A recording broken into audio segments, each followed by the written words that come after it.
Hi, hello there.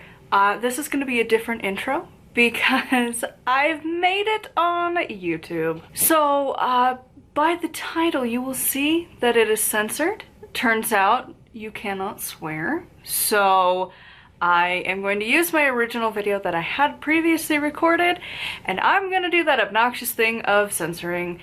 And then, going forward, I'm going to try not to swear. I think it's because the title of the book involves a swear word, and advertisers are scared of swearing because obviously that's just the horror of existence. And so I gotta try to not swear, and shocking, it's not gonna matter if you argue that it's literally just a book title. So I just wanted to come on here and say I usually don't do that. I usually either just try to limit my swearing, I make sure that it's several minutes in.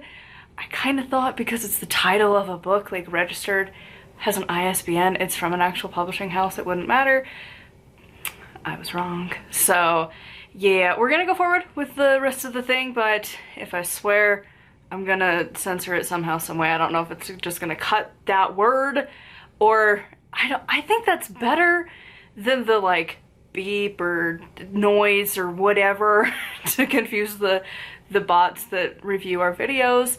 But yeah, going forward, I'm gonna try not to swear on our public videos here on the channel, and me and the Patreon peeps, that is where I will release the swearing. But yeah, so this book, to be fair, this is the first book since I got monetized that I have had this problem, so it was kind of a fun thing to have. Turns out titles of books just can be a problem. So anyways, I just wanted to come on here to chat about that. It's probably a long enough intro anyways that now we could just jump into it and be fine, but I'm still gonna take it out just in case.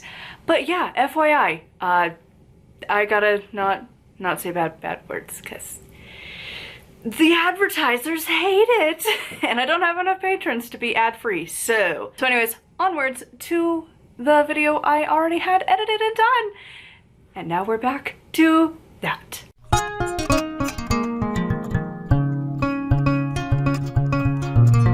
Welcome back for another book review. Today we are talking about this one. This is Lazy Witchcraft for Crazy Days.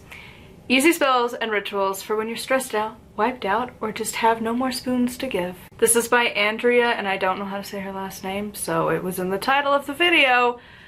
This one. I had quite a few comments about this one in particular that people were quite stoked and hoping that this one is gonna be good.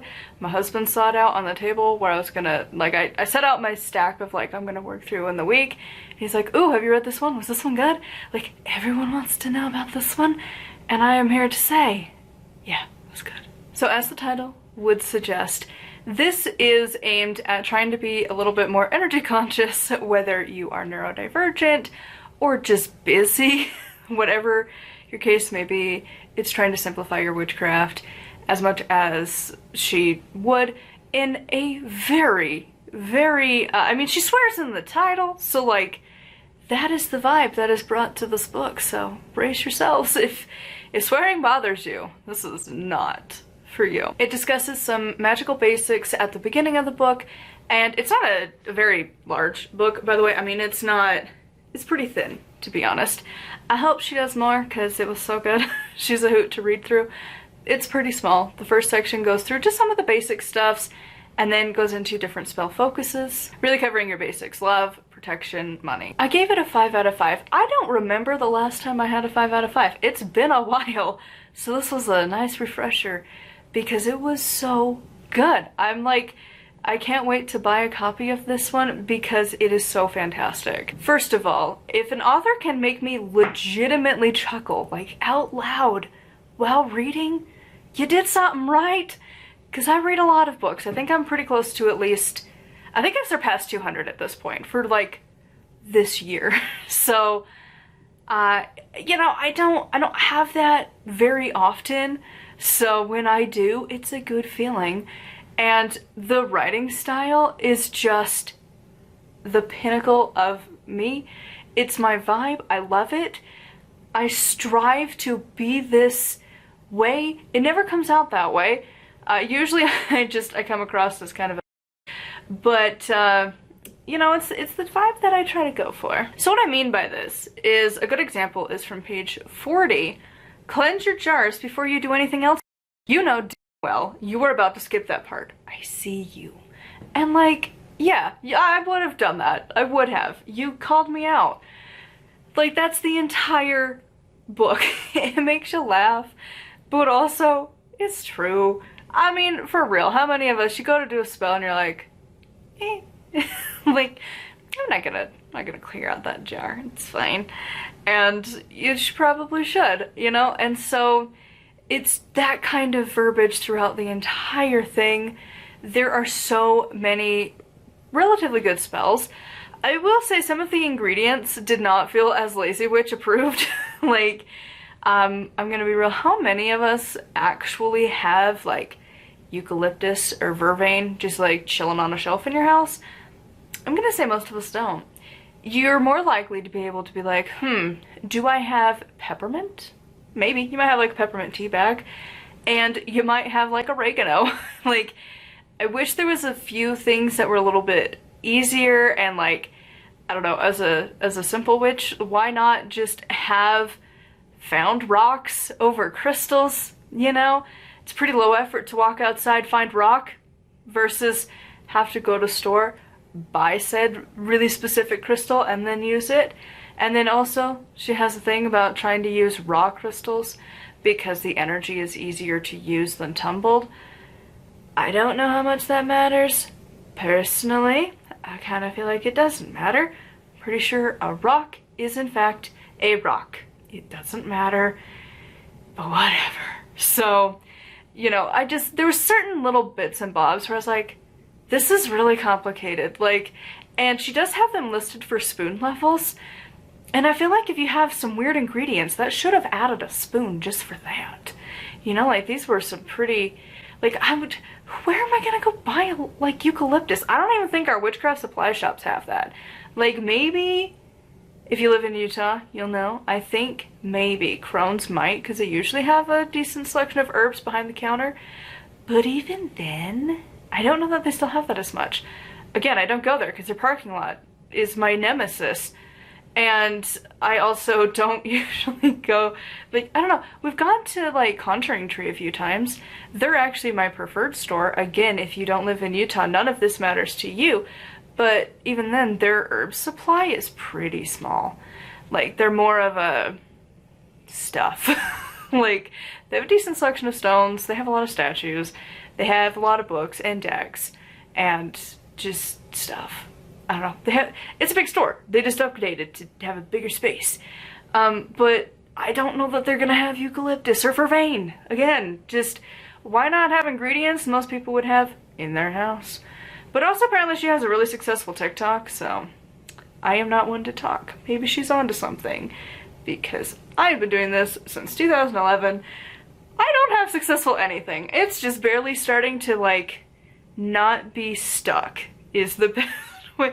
It's like when you live in a desert and then you get that rainstorm where you're like, ooh, is it gonna rain? And then you get like 4 drops and you're like, technically counted as rain, right? That's what it feels like, you know? And so she's got a very successful TikTok, she's got a successful shop, so maybe there's something to it. Maybe you are supposed to use the fancy smanchy stuff and go buy it. I don't know. I've never done that. I mean, I've tried. I don't see the point in it. That's why eventually I will be talking and probably write a book on why I now call myself a simple witch. I think that's the title I'm gonna go with, because that is me. But she does have a couple in here that would fit for my need of being simple and not super complicated, like needing to have eucalyptus and vervain. I just say those two because those are the two that were just like, what? Why do I need to, where do I go and buy that? You know, like just, I'm sure I could find like dried eucalyptus on Amazon, but still, that thing remains, you know? And she did have one that was like a chai tea, and I was like, this is my speed. Make tea, stir tea, drink half of it, say this, drink the other half, say this. Done. Yeah, that is my speed. That is my level of simple witchery. My level of a lazy witch. Hell yeah. But some of them were much more complicated than that. You gotta have like the list was this long of stuff, and I'm like, that doesn't feel simple or lazy. That feels like a normal spell book, like every single other one. But that isn't, like, I don't know, I think that's the thing. It's like you can love a book and you can still have issues with it. And that was my biggest thing, is that some of the ingredients were pretty hard to, like, it didn't feel easy. It didn't feel like low spoons, to say the least.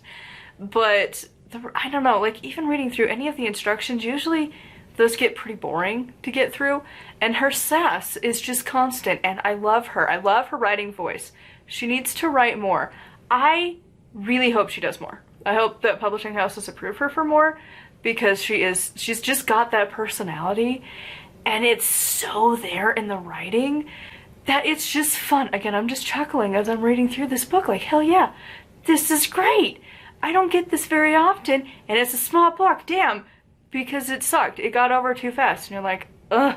And then I had to go to this after. This was not nearly as much fun. I will say one of my other things, while I did really enjoy this book, when I got to the end, God, why do people hate conclusions? Just give me that. Even this book had that. You know, just a little something something. Tie up the loose ends, put a little bow on top. Instead, you're just like handed this hodgepodge of chaos, like, here you go, and then it's the end, and you're like, okay, I guess we're done. Very abrupt. And I wish there was a conclusion. It would have been fun to have one last little chit chat with her, and instead you're just on a spell, and then it's like, oh, and then thank you to these people, and you're like, okay, I guess we're done then? Sure, okay. It's a little thing. Also, I do wish there were sources, because again, comparing these two that I read today, this did have that at least, and there was no sources.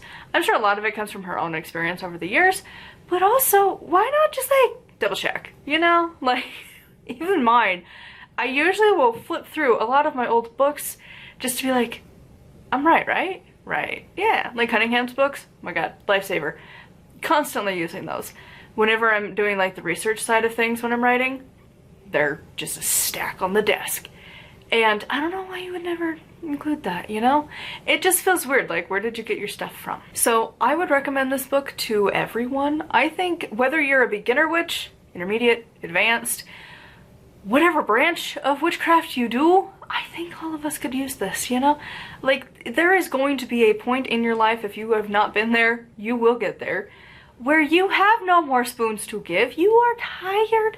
You don't want to do all of the things. And this is a good, even if you don't do the actual spells, it gives you ideas of how to do it very simplistically. The writing is really fun. Now, if you don't like swearing, don't pick this up. You're gonna be very upset the whole time. Like, I don't even think there was a single page without some level of cursing, but it's fine. It's so good. I loved it. So I would love to know your thoughts on this. If you have one similar that you really loved for low energy witchcraft, let me know. I don't know when my book on the topic would eventually come out, because I'm working on an outline. That's about it. I don't even know when it's gonna go out. Maybe next year, 3 years, 5 years, don't know. Just at some point. It's just a slow burn in the background that just lives on a Trello board because that is how my brain is. But yeah, I do love the more easy witchcraft, simple witchcraft. It gets so complicated, and I think that's the biggest thing. But I'll talk about it a lot more over on Patreon if you want to hear the rambles of before I have it all figured out. Because, again, like, even my other books, it's taken me years. I found the freaking old edition, because I've had Trello forever. It was the same when I worked at my tech job eons ago. Like, I still had a mother-in-law at that point. Like, it's been a long time. And so, like, I had this Trello board forever. And you can have different boards on their website. And so I had a board for my outline for my death book. And it's like, oh my god, I don't need this anymore. I wrote the damn thing. But like, wow. So we're at that stage with Simple Witch. It's going to be a long time in the making, but I'm excited for it. Because to be honest, like, doing the edits on my current one, I'm like, oh, it's good for like certain kinds of witchcraft. I'm really craving simple stuff, not hella complicated. And I'm looking at it like, I mean, they're not like super complicated. My rituals have never been complicated, but it's like Could I simplify this more? Maybe. Some of them I still really like. And maybe I don't know. Anyways, see, this is what Patreon ends up being, by the way. It's just me rambling and being like, I don't know. I just continue the ramble though. Like, the Words from the Underworld series, oh my god, editing those takes for freaking ever. They're like 30, 40, 50-minute long videos of just talking about what I'm doing. So yeah, they're long. So if you want to have more of me rambling, it's over on Patreon. Thank you to my Patreon peeps, by the way. Y'all are amazing. And if you want to join, it is always linked down below. You get access to a bunch of stuff. I talk about fiction books, witchy and witch-ish, like feng shui and like some psychology books and whatever. And then I do a monthly update of what I'm doing currently. I'm talking about my chaos system. That is working really well. And then I have my Saturday video that goes up every week, and currently talking about my underworld journey and the chaos that entails. So if you want to hear more about my rambles of life, it's over there on Patreon. And then my audiobooks are there for free. I'm just probably going to be, just plan, you know, in the next couple of months that I will be updating them to just be one file, because oh my god, like, I'm sure I've missed some of changing out the settings because I decided to make them for free. And so I'm so tired of dealing with these like, you have to update like 30 different posts. You're like, oh my god, per book. No, done with it. One file. It's just gonna be a really, like, that's a week-long project. My poor computer, it's gonna be just on the Starkle bus to get that thing rendered and then uploaded. It's gonna take forever. It's fine. It will happen. But then it'll just be one, done, beautiful. Just haven't done it yet because it's gonna be so much. So anyways, thank you so much for coming along, for watching these videos. I would love to know which ones you are currently reading, if you're reading a book. Witchy or not, I would love to know, because everyone should read books. And until next time, thank you so much for coming along. Blessed be.